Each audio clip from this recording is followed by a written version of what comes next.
ભવતારિણી શ્રી સ્વામિનારાયણાય નમો નમઃ. શ્રી હરિકૃષ્ણાય નમો નમઃ. શ્રી પૂર્ણ પુરુષોત્તમાય નમો નમઃ. શિક્ષાપત્રી શ્લોક નંબર 65. પ્રત્યહં કાર્યમિત્થં હિ સર્વૈરપી મદાશ્રિતૈઃ સંસ્કૃત પ્રાકૃત ગ્રંથાભ્યાસશ્ચાપી યથામતિ.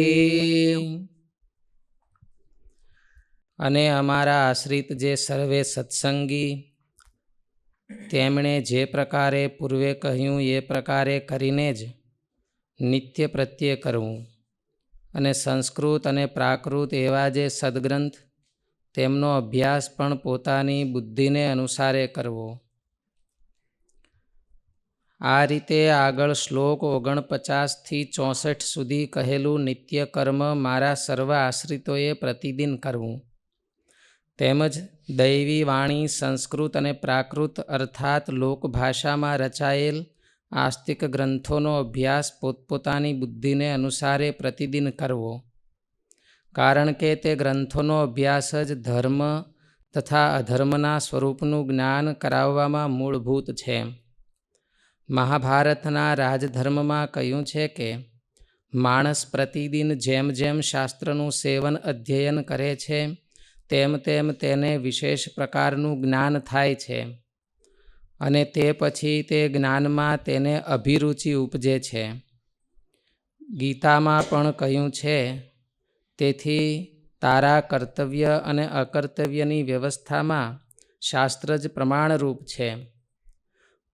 પદ્મપુરાણમાં શાસ્ત્રનો આધાર મૂકી દે, એકવાર બહુ સરખું જ્ઞાન થઈ ગયું. ગીતા વાંચી લીધી, રામાનુજ ભાષ્ય વાંચી લીધું, ગોપાળાન સ્વામીનું ભાષ્ય વાંચી લીધું, તાત્પર્ય ચંદ્રિકા વાંચી લીધી, બધું વાંચી લીધું, તોય પાછું મૂકી દે તો બધું વયું જાય. એનો છેલ્લા શ્વાસ સુધી સત્શાસ્ત્રોનો અભ્યાસ રાખવો જોઈએ. સત્સંગી જીવનમાં એવું કીધું છે કે સત્શાસ્ત્રનો અભ્યાસ ન રાખે તો બુદ્ધિમાં જાડ્યતા આવી જાય. એટલે સત્શાસ્ત્રનો અભ્યાસ છેલ્લે સુધી રાખવો જોઈએ. અભ્યાસ મૂકી દે એટલે કોઈ વાતમાં જડ થઈ જાય. પછી વિદ્વાનો હોય તો ઝીણા જડ થાય ને ઓલા જાડા જડ થાય, જડ થઈ જાય. એના એ શાસ્ત્રનો વારંવાર અભ્યાસ કરવો કે નવા નવા શાસ્ત્રોનો અભ્યાસ કરવો? મહારાજે એમ શું કીધું કે સંસ્કૃત પ્રાકૃત ગ્રંથાભ્યાસ ચાપી યથામતિ. પોતાની બુદ્ધિમાં આવતું હોય તો નવા એવા આગળના શાસ્ત્રોનો અભ્યાસ કરવો, અને બુદ્ધિ ન પહોંચતી હોય તો એનો પાઠ કરવો. પછી નવા નવા નવા નવા એવું તો કેટલું કરીએ કે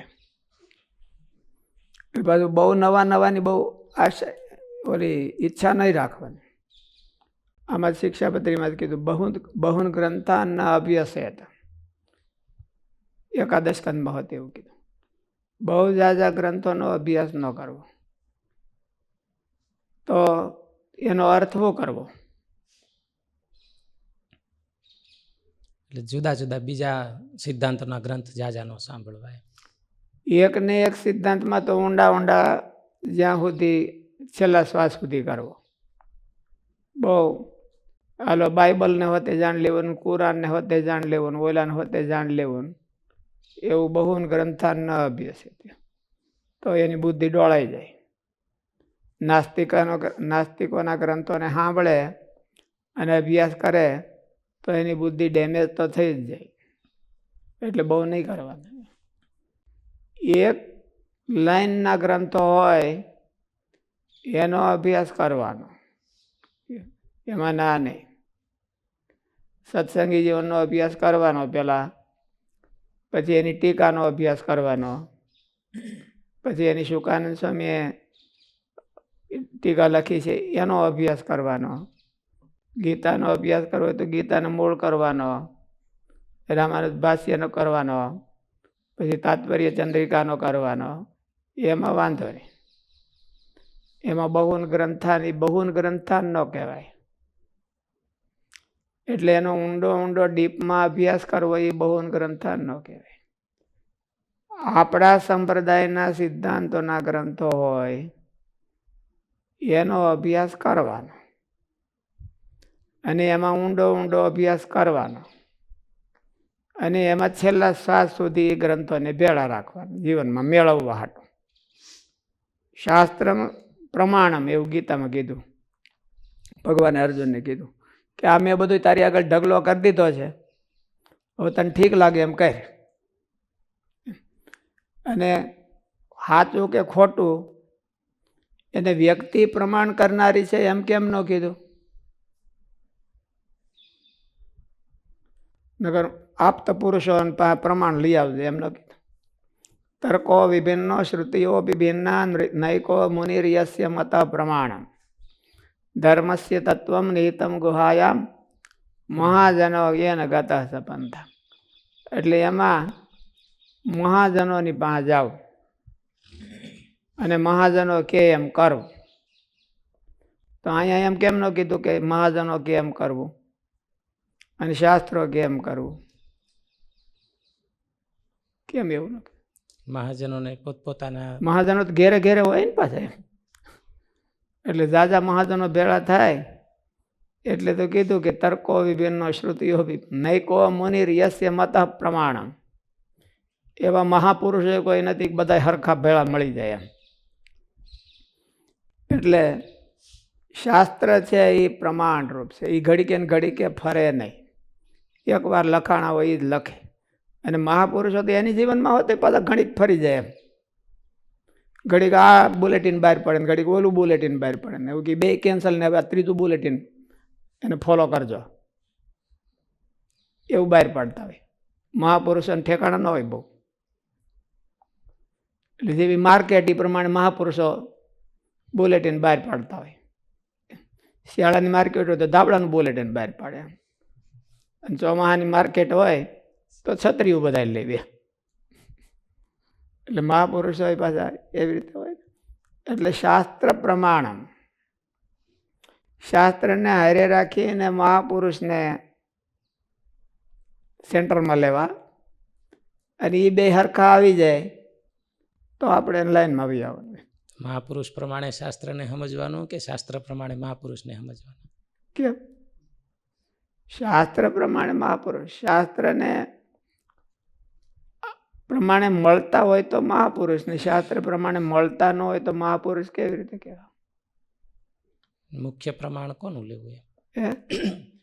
મુખ્ય પ્રમાણ શાસ્ત્ર પ્રમાણે પેલા મહાપુરુષ નક્કી કરવાના, અને મહાપુરુષ જો શાસ્ત્રમાં મળી જતા હોય તો પછી એનો આધાર રાખીને જીવન જીવવાનું. પછી શાસ્ત્રમાં બહુ આધાર રાખવાનો જરૂર ન હોય. શાસ્ત્રના આધારે મળતા હોવા જોઈએ. પેલા સીધા શાસ્ત્રને સાઈડમાં રાખીને મહાપુરુષો નક્કી કરી લે તો આપણને ક્યાં લઈ જાય બહુ ખબર ન પડે.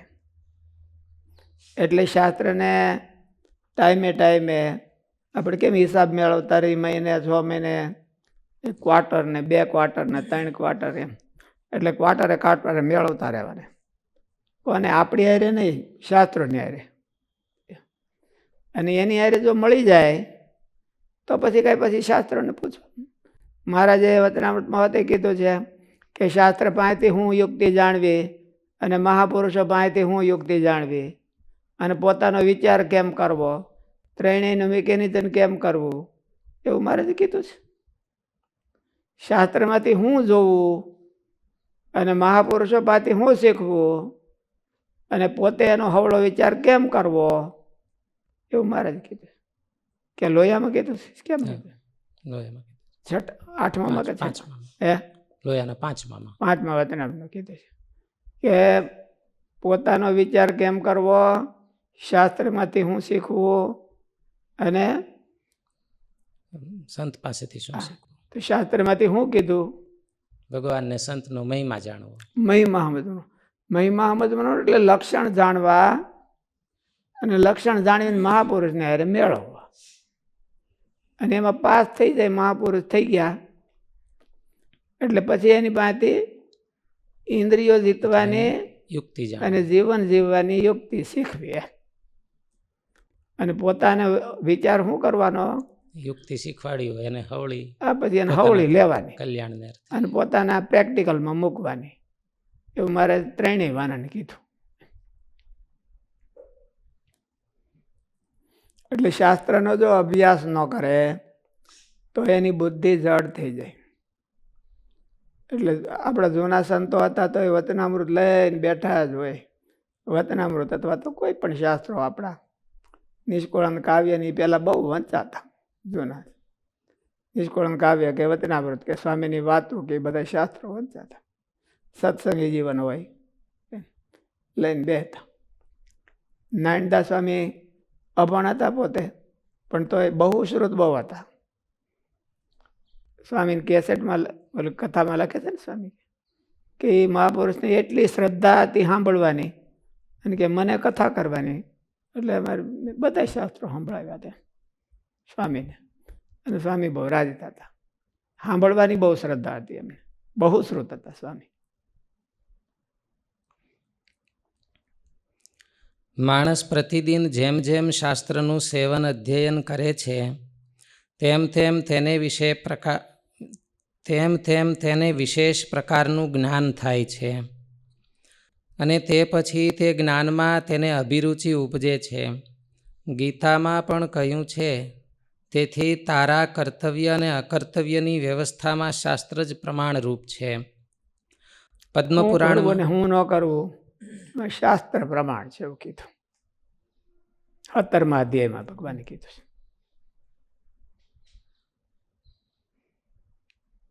ગીતામાં પણ કહ્યું છે, તેથી તારા કર્તવ્ય અને અકર્તવ્યની વ્યવસ્થામાં શાસ્ત્ર જ પ્રમાણરૂપ છે. પદ્મપુરાણમાં કહ્યું છે કે જો મનુષ્ય સત્શાસ્ત્રનો અભ્યાસ ન કરે તો તે અભ્યાસ નહીં કરનારા મનુષ્યને પશુના જેવો જાણવો.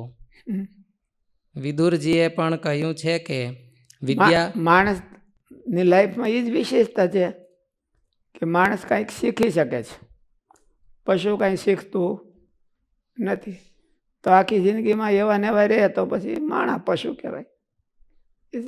એટલે આપણે લર્નિંગ ઓર્ગેનાઇઝેશન લર્નિંગ ઇન્સ્ટિટ્યૂટ કરવું છે ને, કે શીખતી સંસ્થા. એમ અમને બધું આવડે છે, અમારે કોઈની પાસે શીખવા જવું નથી. જેને શીખવું હોય અમારી પાસે આવો. એ જૂનો જમાનો હતો. એટલે લર્નિંગ ઓલું ઇન્સ્ટિટ્યુશન થવું જોઈએ, લર્નિંગ ઓર્ગેનાઇઝેશન થવું જોઈએ. શીખવું જોઈએ છેલ્લા શ્વાસ સુધી. શીખવાનું મૂકી દે એટલે એ ગમે ત્યાં જડ થઈ ગયો હોવો જોઈએ, ગમે ત્યાં ખૂણે ખાતરે એમ. એટલે ગ્રહસ્થ હોય તો એને શાસ્ત્રનો અભ્યાસ કરવો જોઈએ, પણ પોતાની બુદ્ધિ પહોંચે એવો પ્રાકૃત શાસ્ત્રનો અભ્યાસ કરવો જોઈએ. વચનામૃતનો અભ્યાસ રાખવો જોઈએ, સત્સંગી જીવન, સ્વામીની વાતો, નિષ્કુળાન કાવ્ય, જ્યાં આપણી બુદ્ધિ પહોંચતી હોય ત્યાં.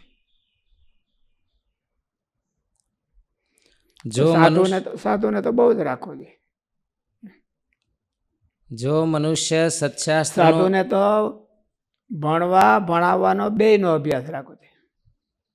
શાસ્ત્રીજી મહારાજ 85 વર્ષની ઉંમરે પાઠ લેતા હતા. 85 વર્ષની ઉંમરે. સ્વામીની શારીરિક પરિસ્થિતિ બહુ સ્વસ્થ નહોતી તોય પાઠ લેતા હતા. 86માં સ્વામી વિદેશ ગયા ત્યારે કૃષ્ણપ્રિય સ્વામી ભેળા હતા તો ત્યાં પાઠ લેતા સ્વામી કૃષ્ણપ્રિય સ્વામી.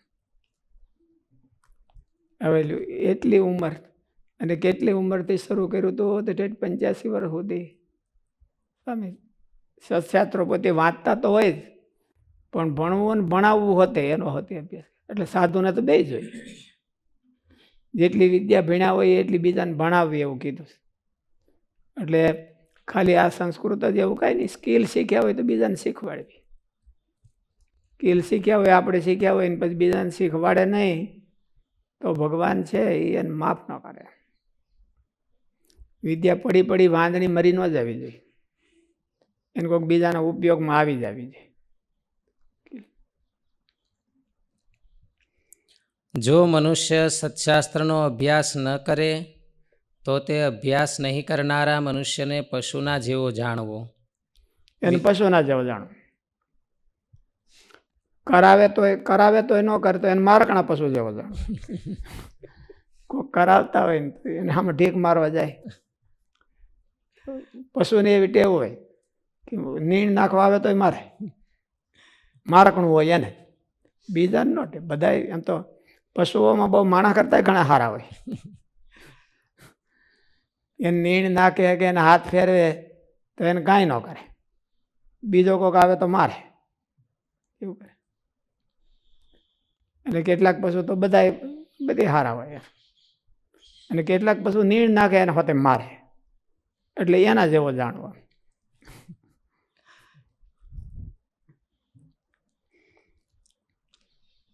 જો મનુષ્ય સત્શાસ્ત્રનો અભ્યાસ ન કરે તો તે અભ્યાસ નહીં કરનારા મનુષ્યને પશુના જેવો જાણવો. વિદુરજીએ પણ કહ્યું છે કે વિદ્યા વિનાનો સત્શાસ્ત્રનો અભ્યાસ નહીં કરનારો મનુષ્ય શોકને પાત્ર છે.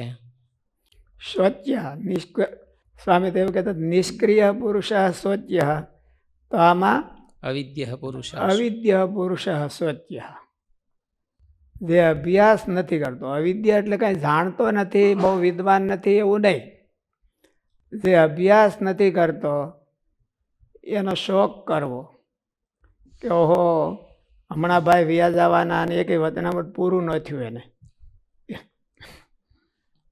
એવો શોક કરવો. એનો શોક તો આવો જ કરતા હોય ને, ભાઈ વ્યા ગયા અને કાંઈ ન ઓલું માણી ન હોય, ક્યાં નવું ઘર કર્યું તો એમાં રહેવા જવાના હતા પણ ભાઈએ જોયું નહીં, ઇનોગ્રેશન બાકી રહી ગયું, એવો શોક કરે. એટલે આનો શોક એમ કરવો ને કે વચનામૃત શરૂ કર્યું હતું એ પૂરું ન કરીએ કે ભાઈ, અને વહેલા વૈયા ગયા.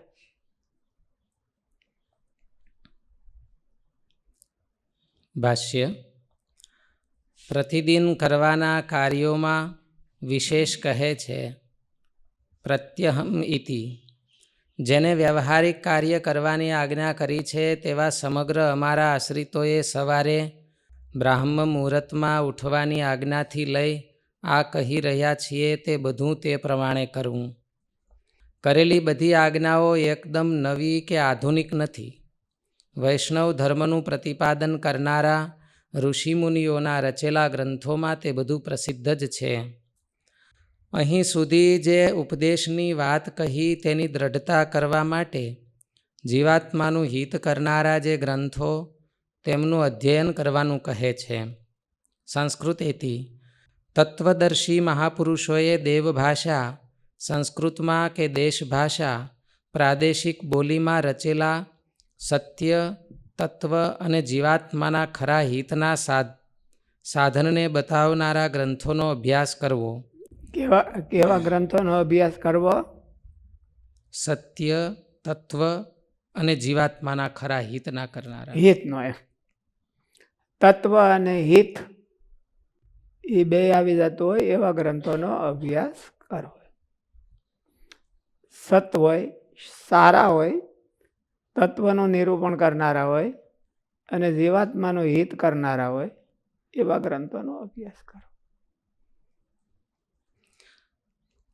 તત્વદર્શી મહાપુરુષોએ દેવભાષા કે દેશભાષામાં રચેલા સત્ય, તત્વ અને જીવાત્માના ખરા હિતના સાધનને બતાવનારા ગ્રંથોનો અભ્યાસ કરવો. કોઈ વ્યક્તિએ લખેલા ગ્રંથની સાથે ઉપનિષદોનો અભ્યાસ પણ કરવો. તર્કસંગત વિચારોમાં જેને સૂઝ હોય તેમણે શાસ્ત્ર પ્રતિપાદિત સિદ્ધાંતોનું વારંવાર પૂર્વાપર અનુસંધાન સાથે યથામતી મનન કરવું. તેને જ અભ્યાસ કહેવાય છે. એને અભ્યાસ કહે. ગુણાતીતાન સ્વામી કીધું ને કે ભગવાનના મહાપુરુષોના શબ્દોની હાયરું કરવી અને મેળવતું જવાનું. પછી આ વાતમાં મહારાજે શું કીધું, નિષ્કુળાન સ્વામી શું કીધું, ગોપાળાન સ્વામી શું કીધું, એને મેળવી અને એનો કંઈક સાર કાઢવો, એને અભ્યાસ કહેવાય. શાસ્ત્રોનો અભ્યાસ કહેવાય. સાર કાઢીને પોતાના જીવનમાં અભ્યાસ કરવો તો એને નિધિધ્યાસ કહેવાય. વારંવાર એવું કરી રાખવાનું. એકવાર કરી લીધું એટલે પૂરું થઈ ગયું ને મને હાથમાં આવી ગયું એવું નહીં. યસ્યા મતમ તસ્ય અમતમ. જે એમ માની લે કે મને બધી ખબર પડી ગઈ તો એ હાવ બોંધિયાળ છે, એને ખબર પડી જ નથી એવું કે. યસ્ય અમતમ તસ્ય મતમ એટલે જેને એમ માને છે કે મને હજી બરાબર ખબર પડી નથી, આમાં તો કંઈક વધારે લાગે છે ઊંડું ઊંડું, તો એને રાઈટ ઓન ધ વે, એ રસ્તા ઉપર સાચો છે એવું લાગે છે. એવું છે. તર્કસંગત વિચારોમાં જેને સૂઝ હોય તેમણે શાસ્ત્ર પ્રતિપાદિત સિદ્ધાંતોનું વારંવાર પૂર્વાપર અનુસંધાન સાથે યથામતિ મનન કરવું, તેને જ અભ્યાસ કહેવાય છે.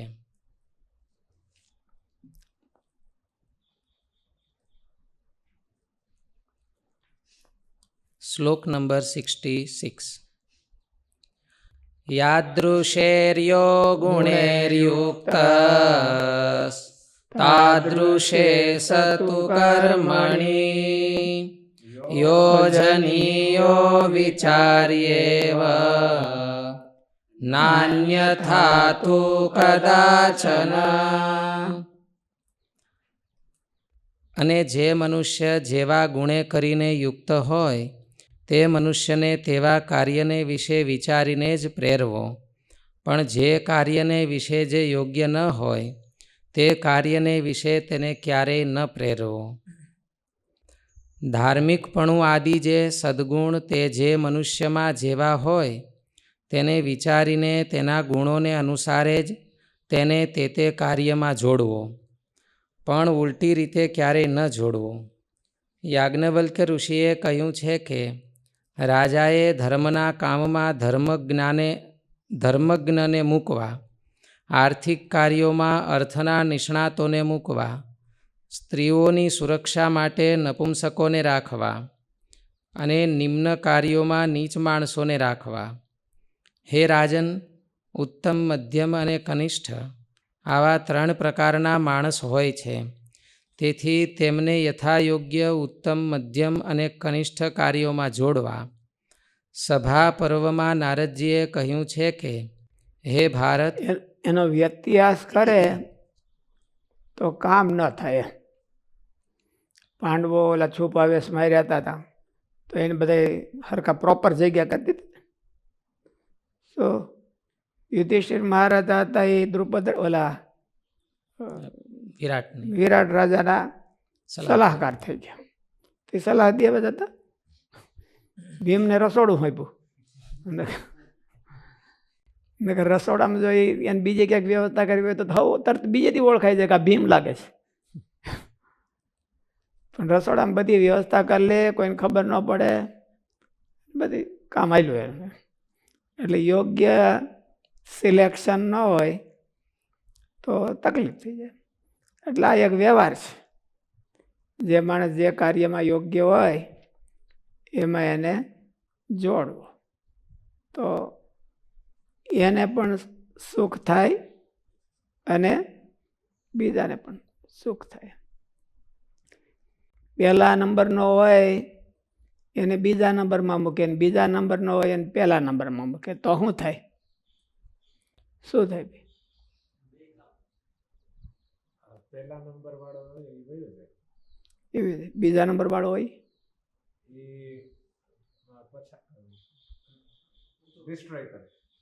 ડેમેજ કરે.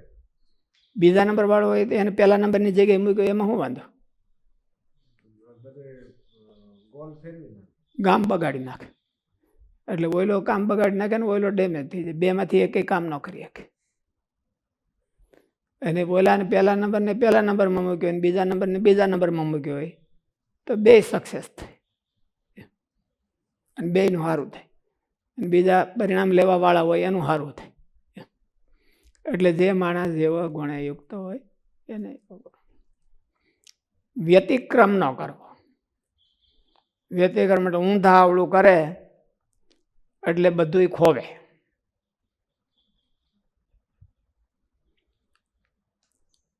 ઉત્તમ, મધ્યમ અને કનિષ્ઠ આવા 3 પ્રકારના માણસ હોય છે. પેલા જૂના જમાનામાં શું હતું, પ્રાણીનો ભાઈ પ્રધાન. એ પ્રધાન અને સલાહકાર બધું. અટાણે એવું જ હોય. અટાણે તો રજવાડું ન હોય પણ ઘેરે હોય. રાણીનો ભાઈ સલાહકાર અને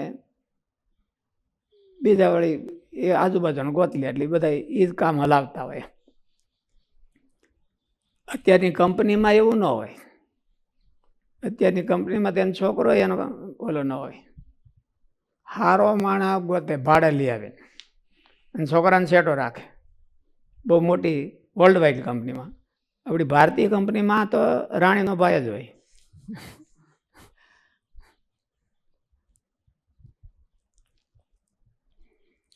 ઉત્તમ, મધ્યમ અને કનિષ્ઠ આવા 3 પ્રકારના માણસ હોય છે. તેથી તેમને યથાયોગ્ય ઉત્તમ, મધ્યમ અને કનિષ્ઠ કાર્યોમાં જોડવા. સભા પર્વમાં નારદજીએ કહ્યું છે કે હે ભારત, સત્સંગી જીવનમાં આવ્યું હતું ને, રાજધર્મમાં શું આવ્યું હતું? હોંઘા મળતા હોય તો પણ 10-12 માણસો રાખવા નહીં. પણ એ 10-12 માણસોને ભેળા કરીને એક માણસ રાખવો, સારો રાખવો, એવું આવ્યું હતું રાજધર્મમાં. વ્યવહાર ધર્મ છે. સભા પર્વમાં નારદજીએ કહ્યું છે કે હે ભારત, અકડી તો મહીડી ભલીને હકડો ભલો સપૂત. કાઉ ઝાઝા કાગોલિયા, કાઉ ઝાઝા કપૂત. કાગોલિયા એટલે શું? કાગોલિયા એટલે બકરા. બકરા. બકરાના 2 આંચળ હોય, પેલા ગળે હોતે. અમુક બધા સ્પેશિયલ બકરાને હોતા છે, એને કાગોલિયા કે. તો એ કાગોલિયા બધા 10-12 દોવે તો કેટલું થાય દૂધ? 1 ગ્લાસ. એટલે 10-12 ગ્લાસ થાય. એટલે 10-12 ગ્લાસ એટલે કેટલું? 3 લીટર થાય. અને હકડી તો મહીડી ભલી, એક ભેં હરકી રાખી હોય તો 20 લીટર દે. એટલે એક ભેં રાખવી, બોલું નહીં.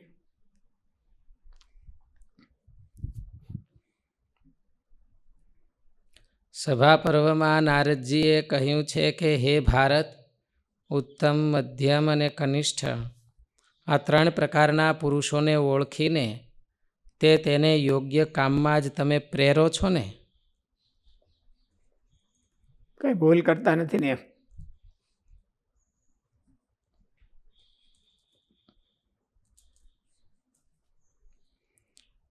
ભાષ્ય. ઉપર પ્રમાણે જીવના આત્યંતિક કલ્યાણને માટે પાળવાના ધર્મના નિયમ કયા, તે પછી વ્યવહારિક કામકાજ કરવું,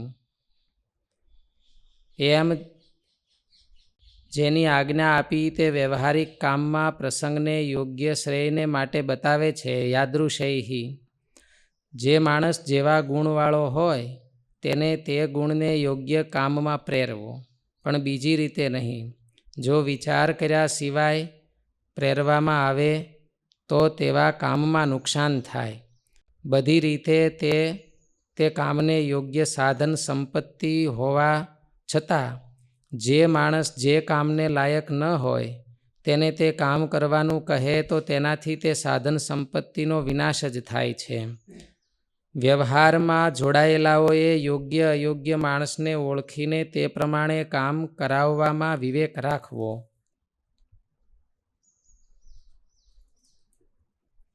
શ્લોક નંબર 67. અન્નવસ્ત્રાદિભિઃ સર્વે સ્વકીયાઃ પરિચારકાઃ સંભાવનીયાઃ સતતં યથા યોગ્યમ યથા ધનમ. કંપનીમાં કેવી રીત હોય?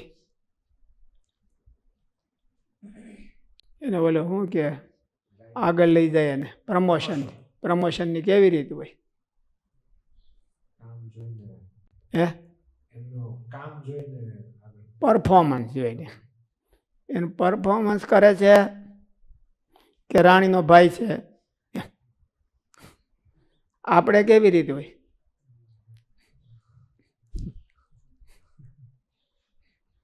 ક્વેશ્ચન નહીં પૂછો, હે ક્વેશ્ચન પૂછવાનું નહીં. પૂછવાનો નહીં. ક્વેશ્ચન નહીં પૂછવાનો. એટલે આ બીજા દેશો સફળ થાય છે અને ભારતમાં બહુ સફળતા નથી થતી, એનું કારણ આ છે કે બધી જગ્યાએ એક જ ન્યાય છે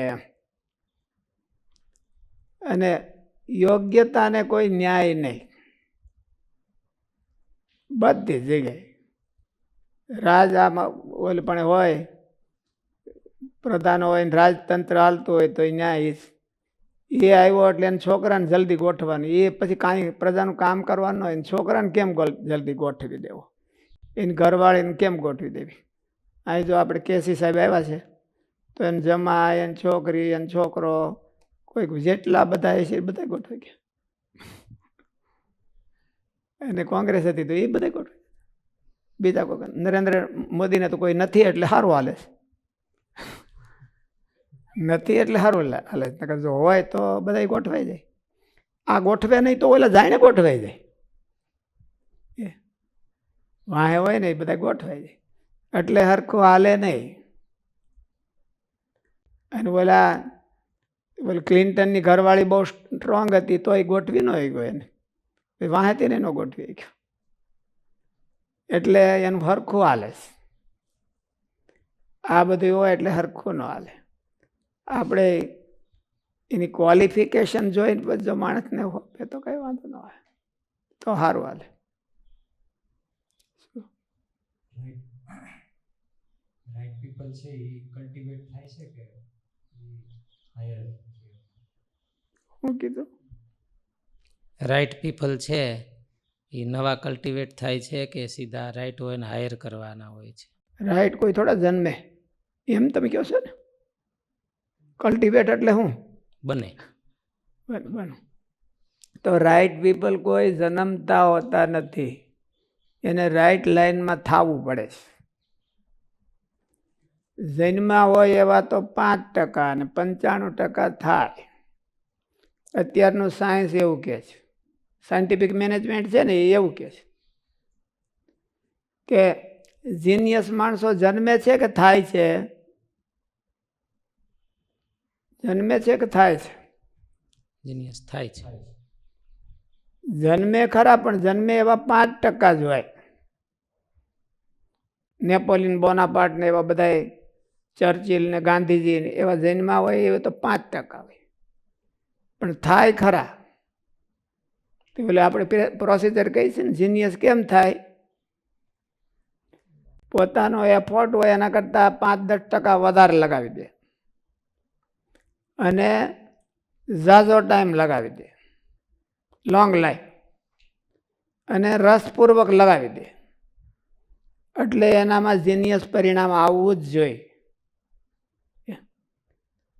અને કેટલાક જન્મે ત્યાંથી હોય, શંકરાચાર્યજી મહારાજ જેવા, તો પણ એવા કેટલા ગણતરીના. એટલે રાઈટ પીપલ બધા હોય જ એવું કંઈ ન હોય. હોય પણ ખરા ને ટ્રેનિંગ પણ લઈ શકે, પોતાની મેળે ટ્રેનિંગ લઈ શકે, પોતાના ઈચ્છા હોવી જોઈએ, માલિપા બર્નિંગ ડિઝાયર હોવી જોઈએ તો એ ટ્રેનિંગ લઈ શકે. કોઈક માથે થોપી દે તો ન લે. કોઈને થોપી દેવાથી કોઈ રાઈટ પીપલ થઈ જતો નથી, અને જગ્યા ઉપર બેહારી દેવાથી રાઈટ પીપલ થઈ જતો નથી. એને માલિપા બળતર્યા જોઈએ તો એ રાઈટ પીપલ થાય. માલિપા ન હોય, આપણે કીધું ને કે હેલિકોપ્ટર લેન્ડિંગ બધા રાઈટ પીપલ થઈ જાય. હેલિકોપ્ટર લેન્ડિંગ હોય ને ઓલું તો બાવરો બેસાડ્યો જેમ વાણે એની ગોળે થાય, ઓલા મારા ઝડપ, જો બહુ જાજી ખબર ન હોય તો. એટલે યોગ્યતાની ટ્રેનિંગ અત્યારે લઈ શકાય. જૂના જમાનામાં એવું મનાતું કે એ જન્મે છે. શંકરાચાર્યજી મહારાજ જૈનમાં, કોઈ ઘડવા જાય તો શંકરાચાર્યજી ઘડાય નહીં, અને રામાનુજાચાર્યજી જૈનમાં એવું ને. પણ હવે આ બધા એવું કહે છે કે ટ્રેનિંગ લઈ શકાય અને થાય છે. એમને એમ જન્મે તો 5% જ હોય છે, અને માણસો ટ્રેનિંગ લઈને થઈ શકે, સારું કામ કરી શકે.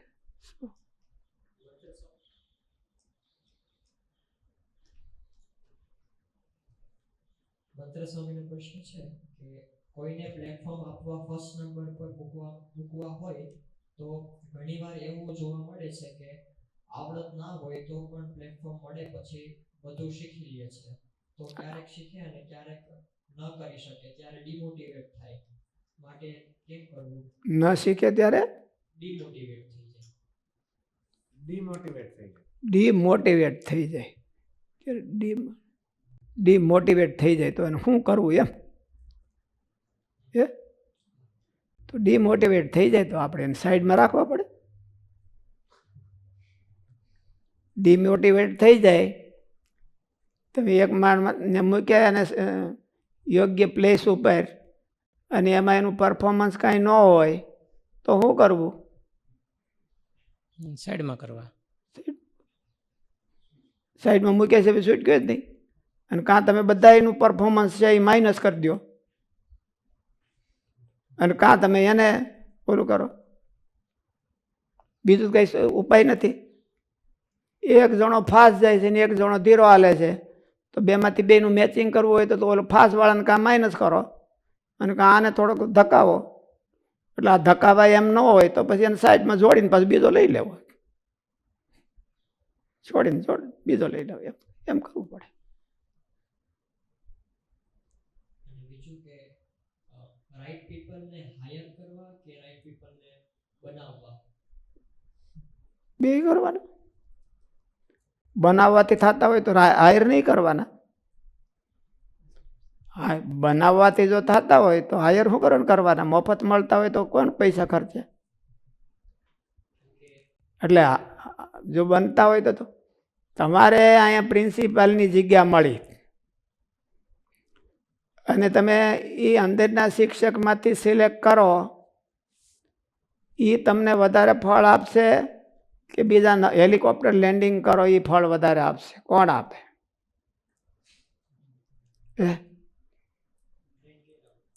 કોણ આપે? અહીંથી. કારણ કે એ તમારી ટ્રેનિંગ લે. હેલિકોપ્ટર લેન્ડિંગ કરો એ ટ્રેનિંગ ન લે, એ તમને ટ્રેનિંગ આપે અને તમારું ધાર્યું ન કરે, તમારું વિઝન મિશન ન કરે પૂરું. અને આ થોડો ઘણો હોય અને એને થોડુંક મોટિવેશન કરી અને તમે બીજી હર કઈ જગ્યાએ મૂકી દો અને એને ટ્રેનિંગ દઈ દો તો એ કામ સારું આપે. એટલે રાઈટ પીપલ છે એ બનાવી હોતી એકાય અને સીધા લઈ હોતે એકાય. લેવા ક્યારે કે આમાં આ જે બધાય હોય એમાંથી એકેયમાં પાણી ન હોય તો પાણી બંબા લઈને લાવવું પડે. એકેયમાં પાણી વિના ના હોય તો પછી બીજું શું કરવું? તો પછી એને ઓલા કરવાના, હાયર કરવાના. જો આમાં કોઈ થોડું ઘણું પાણી હોય ને એક બે જણા ભેળા થઈને કૂવાનું થઈ જતું હોય ને તો આપણે સ્ટોરેજ કરીને કરી નાખાય. પણ એકેયમાંથી પાણી નીકળે એમ જ ન હોય તો પછી હાયર કરવાનું. તો પછી હાયર બંબા લઈને આપણે નાખી છે ને જોવાની. ઉનાળામાં વિશ્વમંગલ સ્વામી 5-7 બંબા લાવતા દરરોજ.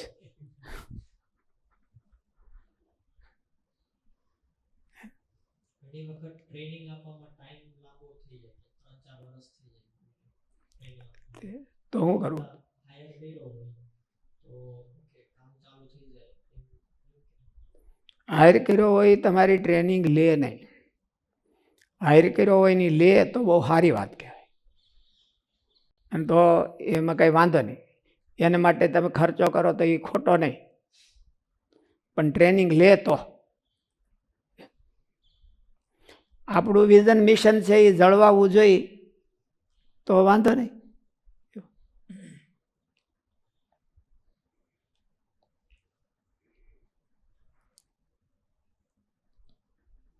શ્લોક નંબર 67. અને પોતાના જે સેવક હોય તે સર્વની પોતાના સામર્થ્ય પ્રમાણે અન્નવસ્ત્રાદિકે કરીને યથાયોગ્ય સંભાવના નિરંતર રાખવી.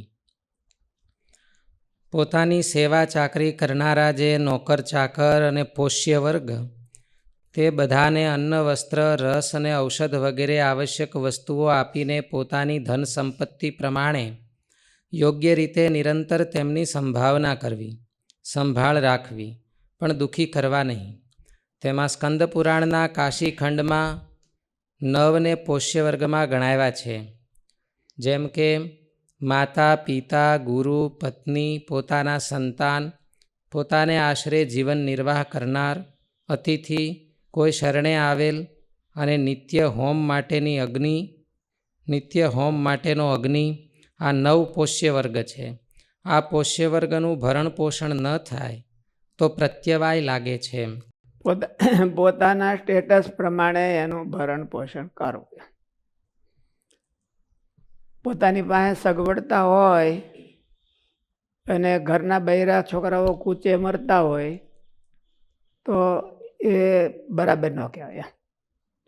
સગવડતા ન હોય ને હવ બધા ભેળા મળીને કૂચે મરે તો એમાં કોઈનો વાંક ન કહેવાય. હવનું થાય આપણું થાય.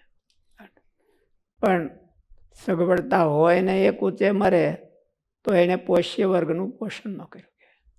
એટલે આ બધા પોષ્ય વર્ગ કહેવાય. ગ્રહસ્થોએ પહેલાં આની સગવડતા રાખીને પછી પોતાની સગવડતા કરવી એવું ગ્રહસ્થોના ધર્મમાં કીધું છે. અને એવું બધાયના મુખ્ય માણસ હોય એને પાછળના માણસોનું જોઈને બધી વ્યવસ્થા કરવી જોઈએ બધાય માણસોને.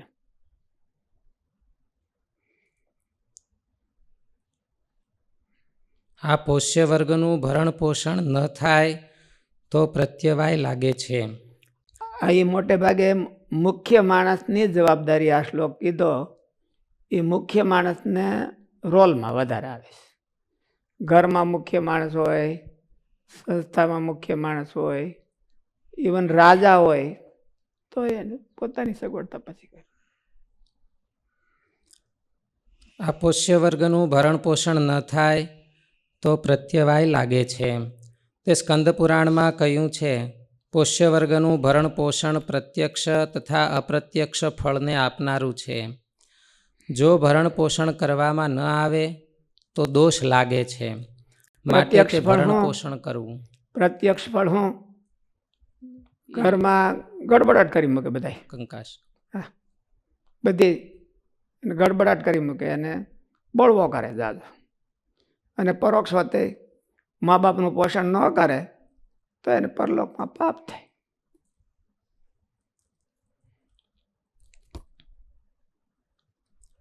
પોષ્ય વર્ગનું ભરણ પોષણ પ્રત્યક્ષ તથા અપ્રત્યક્ષ ફળને આપનારું છે. જો ભરણ પોષણ કરવામાં ન આવે તો દોષ લાગે છે. માટે તે ભરણ પોષણ કરવું. જે પુરુષને આધારે બીજા ઘણાનો જીવન નિર્વાહ ચાલતો હોય તો તે આધારરૂપ પુરુષ જ હકીકતમાં જીવે છે. પણ જે કેવળ પોતાનું એકનું જ પેટ પાળે પોષે છે તે માણસ જીવતો હોવા છતાં મરેલો જ છે એમ સમજવું. મહાભારતમાં પણ કહ્યું છે કે જે પોતાના પોષ્ય વર્ગને યોગ્ય રીતે આપ્યા સિવાય સ્વયં એકલો જ સારું સ્વાદુ ભોજન કરે છે અને સારા કપડાં પહેરે છે તો તેનાથી બીજો ક્રૂર કોણ હોઈ શકે. ગ્રહસ્થ ધર્મ હોય ને મા બાપ અતિ દુઃખી થતા હોય ને પોતે સમૃદ્ધિમાં અલોટતો હોય તો શાસ્ત્ર એને બહુ સારું નથી કહેતા, અમુકની નિંદા કરે છે. એટલે એવું ન થવું જોઈએ. કારણ કે મા બાપ છે એ પોષ્ય વર્ગ કહેવાય.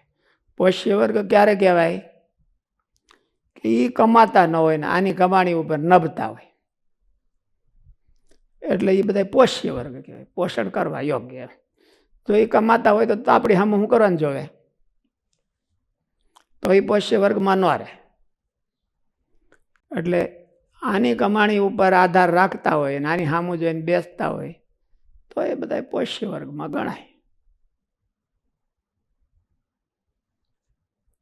જે પોતાના પોષ્ય વર્ગને યોગ્ય રીતે આપ્યા સિવાય સ્વયં એકલો જ સારું સારું સ્વાદુ ભોજન કરે છે અને સારા કપડાં પહેરે છે તો તેનાથી બીજો ક્રૂર કોણ હોઈ શકે?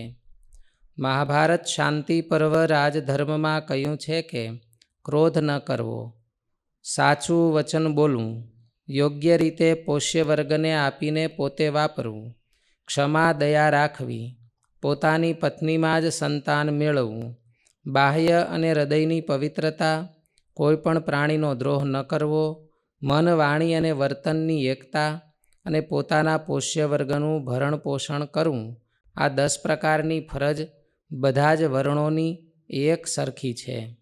કોઈ એમાં બાકાત નહીં. ત્યાગીઓ હોતે, ત્યાગીઓ જ્યાં સમૂહમાં રહેતા હોય ત્યાં, બાકી ત્યાગીઓ હોય ને એકલા સંન્યાસી ફરતા હોય તો એને તો કોઈ પોષ્ય વર્ગ હોય નહીં. પણ જ્યાં જ્યાં સમૂહ જીવન હોય ત્યાં પોષ્ય વર્ગ હોય છે. અને અમુક નોન યુઝમાં થયેલા બફર સ્ટોકમાં વ્યાઈ ગયા હોય એ બધા પોષ્ય વર્ગ કહેવાય. કાંઈ યુઝમાં ન હોય ને નોન યુઝમાં બધા વ્યાઈ ગયા હોય, બફર સ્ટોકમાં પડ્યા હોય, ખાઈ પીને મજા કરે તો એને કરવા દેવી.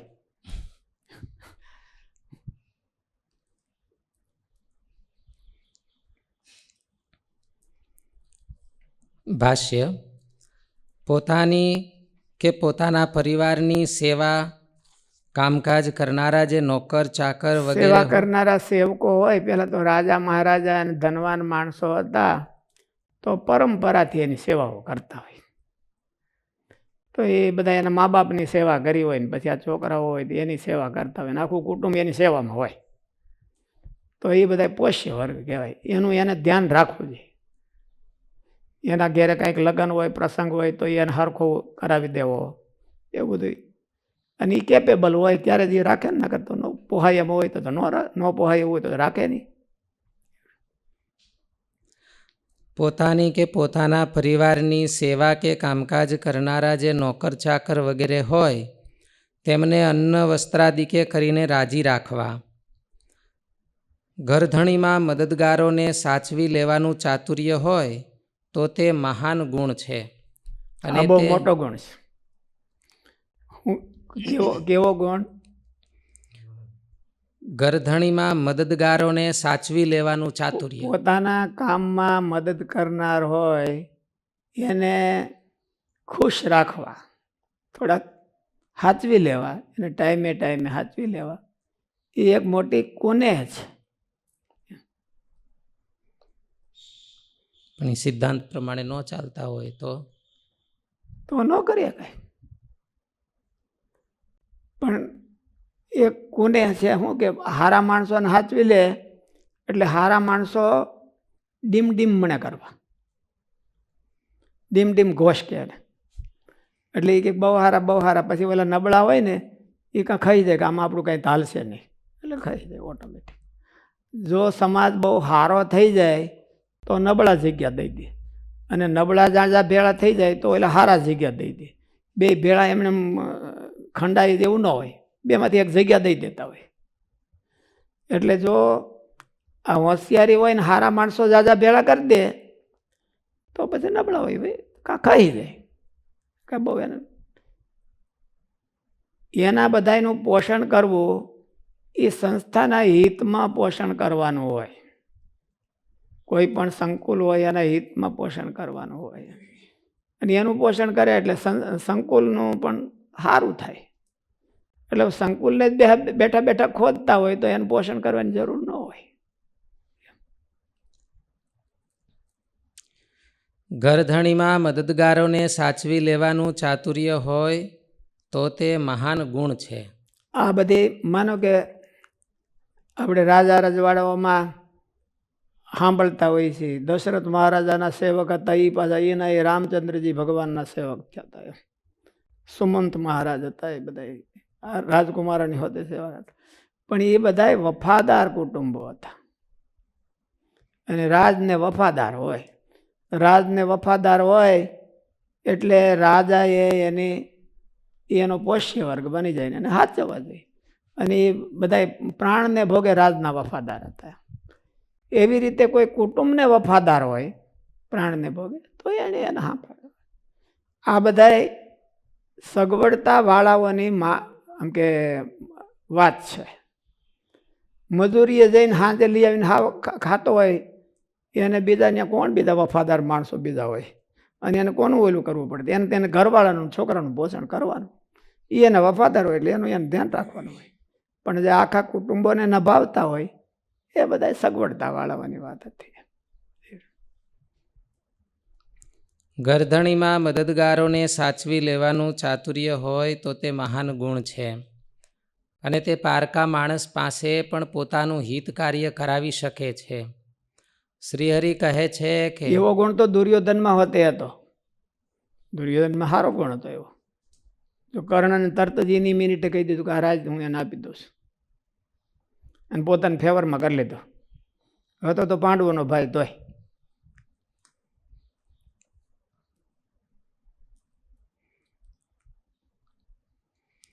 તે પારકા માણસ પાસે પણ પોતાનું હિત કાર્ય કરાવી શકે છે. શ્રીહરિ કહે છે કે અને ઘણી વખત એ સારા માણસોમાં ન હોય. યુધિષ્ઠિર મહારાજા છે એ શૈલ્યને સાચવી ન હોય કે દુર્યોધન સાચવી લીધા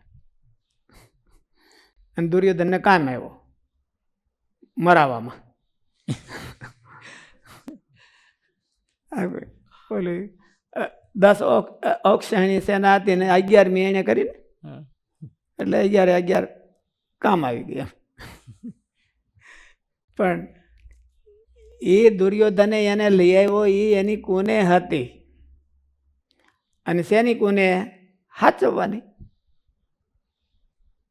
એ કઈ એને અધર્મ નહોતો કર્યો પણ સાચવવાની કોને હતી. એનામાં 11 અક્ષયણી ભેળા થઈ અને યુધિષ્ઠિર મહારાજા હોય જે આપણે જેવા હારા હોય અમે તો હારા જ છીએ એમ કરીને ઠૂંઠ થઈને બેઠા રહે.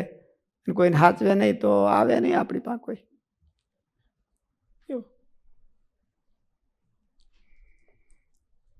ગરધણીમાં મદદગારોને સાચવી લેવાનું ચાતુર્ય હોય તો તે મહાન ગુણ છે. અને તે પારકા માણસ પાસે પણ પોતાનું હિત કાર્ય કરાવી શકે છે. શ્રીહરિ કહે છે કે અન્ન વસ્ત્રાદિભિ સમય સમય પ્રમાણે પોતાના નોકર ચાકરને તેની જીવિકાને અનુરૂપ યોગ્યતા જોઈને પોતાની ધન શક્તિ પ્રમાણે કાંઈક આપીને રાજી રાખવા. આગળના શ્લોકમાં પ્રશ્ન છે કે આ દુનિયામાં જે કંપનીઓ હોય તો એમનું વિઝન મિશન તો લૌકિક હોય એટલે ત્યાં બધા માણસો હાયર પણ કરી શકે અને ટ્રેન પણ જલ્દી થઈ જાય. પણ આપણી સંસ્થાનું વિઝન મિશન છે એ સ્પિરિચ્યુઅલ કહેવાય એટલે એમાં થોડો ટાઈમ લાગે તો આપણે સ્પીડની ઈચ્છા રાખવી યોગ્ય ગણાય કે નહીં? શેને સ્પીડની ઈચ્છા રાખીએ આપણે સ્પીડની ગ્રોથ જલ્દી થાય એવી ઈચ્છા રાખી યોગ્ય ગણાય કે યોગ્ય વગર ન ગણે તો આપણે માઇનસની ઈચ્છા રાખવી. આપણે સ્પીડ ન થાય તો આપણે માઇનસ માઇલેજ એવી ઈચ્છા રાખવી. ઈચ્છામાં ક્યાં દરિદ્રતા છે? ઈચ્છામાં દરિદ્રતા રાખવી કે આપણે તો આ જલ્દી થાય નહીં એટલે 10 વર્ષ સુધી માઇનસ જાય તો સારું એવું રાખવું. તો તમારું કહેવાનું થાય 10 વર્ષ ધીરા હાલી તો સારું. હે 10 વર્ષ ધીરા હાલી તો સારું એમ એનું કહેવાનું એમ છે. એ તો ત્યાં તમે ઈચ્છા રાખો એમ થઈ જતું હોતું નથી. આપણે બહુ સ્પીડ રાખવાની સ્પીડની ઈચ્છા રાખી હોય કે ભાઈ હાલો આપણે 2020નું મિશન બનાવ્યું તો 2020નું મિશન થઈ ગયું. એ તો કામ થતું હોય તો થાય પણ તમે કર્યું હોય તો થોડુંક વધારે થાય. જેને ઈચ્છા જ મરી ગઈ છે એને કોઈ દી થાય નહીં. જેની ઈચ્છા મરી જાય એને કોઈ દી પ્રગતિ ન થાય. એટલે સારી ઈચ્છા તો રાખવી, એને માટે બહુ ઊંચો ન થઈ જાવ અને મરી ન જાવ એમ. પણ સારી ઈચ્છા તો રાખવી ને પ્રબળ રાખવી. એટલે એનો અર્થ એવો નથી કે ભાઈ આ તો આમ જ થાય એટલે આપણે 10 વર્ષમાં ન કરાય, આપણે તો 100 વર્ષમાં જ કરવું જોઈએ. અને 10 વર્ષમાં રહે તો ચૂપ, કે કોઈ બહાર બોલ્યા છો 10 વર્ષમાં તો દ્રોહ થાય. 100 વર્ષમાં જ બોલવાનું. એટલે એ મૂર્ખાઈ કહેવાય. ઈચ્છા હારી રાખવી અને ઈચ્છા મોડી રાખવી એવું ક્યાંય કીધું નથી. ઈચ્છા હારી જ રાખવી, જોરદાર જ રાખવી, કાલ થાય એવી રાખવાની. પણ એને માટે બીજાને ભળી ન નાખવા. એટલે ઈચ્છા થાય, ઈચ્છા હારી રાખીને પછી કામે વળગવું, જેથી થાય તેથી એવું રાખવાનું હોય. સિદ્ધ જે બીજો જૂની કથાનો પ્રશ્ન હતો કે સૂતકમાં પોતાનું સેવ્ય સ્વરૂપ ભગવાનનું હોય તેનું કેમ કરવું? શું કીધું? સૂતક હોય, સૂતકમાં સેવ્ય સ્વરૂપ હોય ભગવાનનું, હા, એની પૂજા કેમ કરવી એમ. એટલે બીજાને આપવાની. જેને સૂતક ન હોય એને આપવાની, પણ સૂતક પૂરું થઈ જાય તો એ લઈ આવવાની થોડીક ઉતાવળ રાખવાની. નકર પછી બીજી વખતે કોઈ સૂતકમાં રાખશે નહીં. આપણને જો ઘરધાણી પધરાવી દેવાના હોય આમ કે, તો પછી બીજી વખતે કોઈ રાખે નહીં. એટલે સૂતકમાં વિધિ તો એવો છે કે સૂતક ન હોય એને આપી દેવાનું. એટલા દિવસ પૂરા કરે, પછી સૂતક થાય એટલે સૂતકને આગલેથી પૂરું થવાને તેથી કહી દેવાનું કે હું કાલે લઈ જવાનું. એટલે ઓલાને ધીરજ રહે કે લેવા આવવાના જ છે. ભરતભાઈ કેનેડાથી પ્રશ્ન છે કે જન્મંગલ નામાવલી અને ભક્ત ચિંતામણી વંદોના પદોનું ગાન કરી તો એ નામ સંકીર્તનમાં જ ગણાય જાય કે?